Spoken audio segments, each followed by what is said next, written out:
today that was extremely positive and friendly.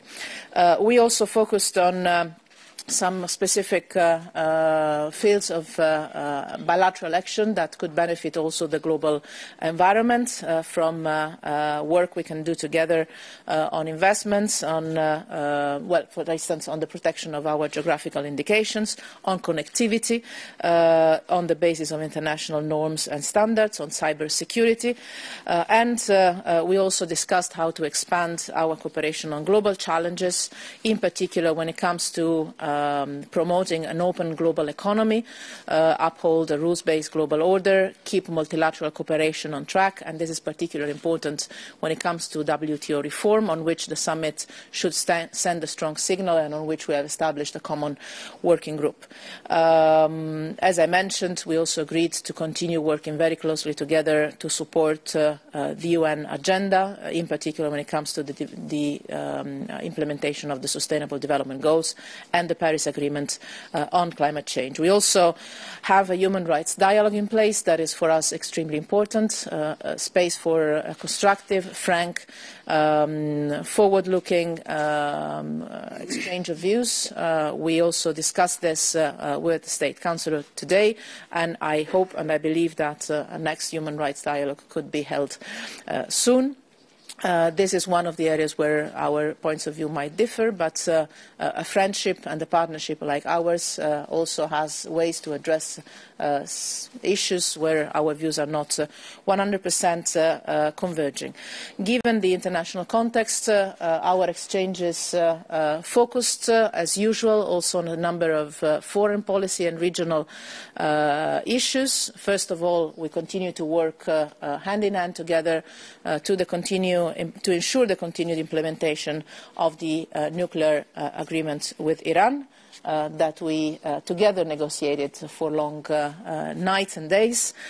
We also work together and are ready to work more together to accompany developments in the Korean Peninsula, but also in Afghanistan, in Venezuela, in Africa, where both China and the European Union have important roles to play. And we also agreed that we will strengthen our cooperation in the field of security and defence with a dialogue that has started in this last few years and that we intend to intensify. So, my dear friend, thank you very much for your renewed visit to Brussels. Looking forward to a very successful summit in a few weeks' time and in very good cooperation on the world scene between China and the European Union. Thank you. Thank you very much, State Councilor. Indeed, as mentioned by the High Representative, our strategic dialogue today, as always, is very in-depth and very fruitful and very practical. Later today, during lunch, at the invitation of Madam Mogherini, I will be having a dialogue with foreign ministers of EU member states collectively. The first such event since China and Europe established ties 44 years ago. This signifies a stronger trust and cooperation between China and the EU. I'm sure that our strategic dialogue and the China-EU foreign ministers' dialogue will serve as a clear message of stronger China-Europe cooperation to the world. China and Europe are comprehensive strategic partners.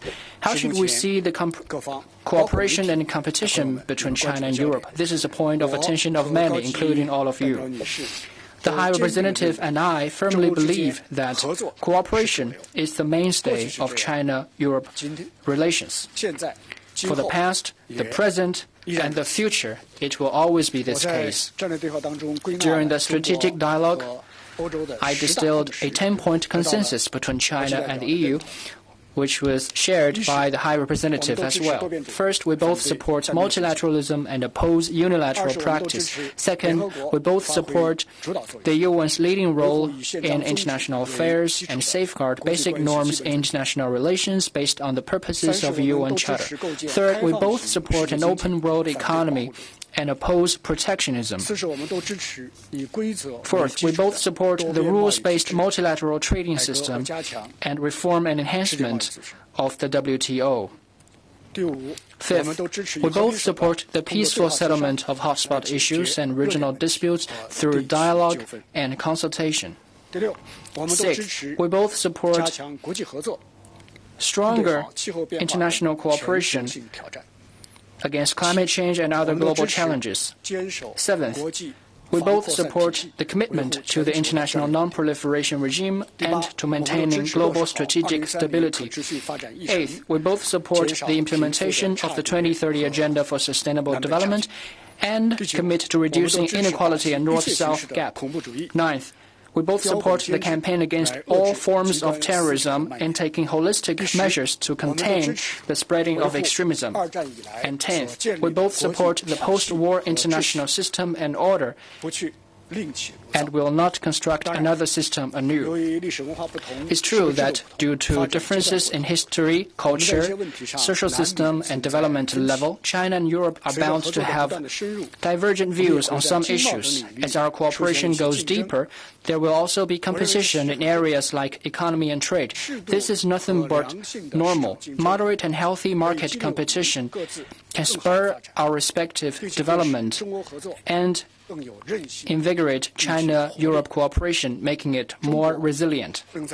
As China is aiming for higher quality opening up and development, we believe Europe stands to gain more from China's new round of reform and opening up.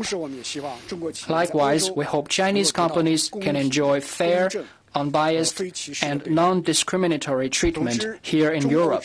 To summarize, between China and Europe, competition may be... All right, and we've just been listening to Chinese Foreign Minister Wang Yi alongside the EU Foreign Policy Chief Federica Mogherini holding meetings there in Brussels, talking about pushing multilateralism, stronger cooperation to battle climate change, as well as other topics on the agenda like human rights throughout the world and pushing non-proliferation. For more on this, let's bring in our correspondent, Kevin Ozebek, who joins us live now from Brussels. So hello to you, Kevin. What do we know about Wang Yi's agenda there in Europe?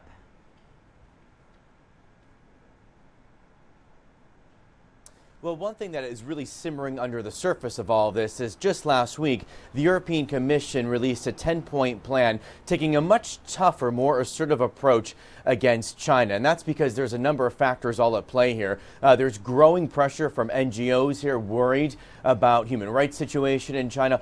Also, there's growing pressure from EU businesses because they are saying the EU-China relationship is not balanced and it needs to be rebalanced. And actually, the European Commission agrees on all that. So that's why last week they released this 10-point plan saying that they want to make sure that foreign investment from China is screened much more. There's some concern about potential debt traps if some EU countries sign up to the Belt and Road Initiative. They are also calling on China to keep its commitments when it comes to WTO reform. One of the common complaints from EU businesses is they just don't have a fair shake here. They say when they do business in China, they have a much tougher time than when Chinese firms do business in the EU because of state subsidies. So even though there were very warm words exchanged just there, this is all being discussed likely behind the scenes because this was quite a huge announcement that came from the Commission last week. All right, Kevin, let's talk a little bit more about this relationship here. We know that a China-EU summit scheduled for early next month. What's likely to be the highlights coming out of that?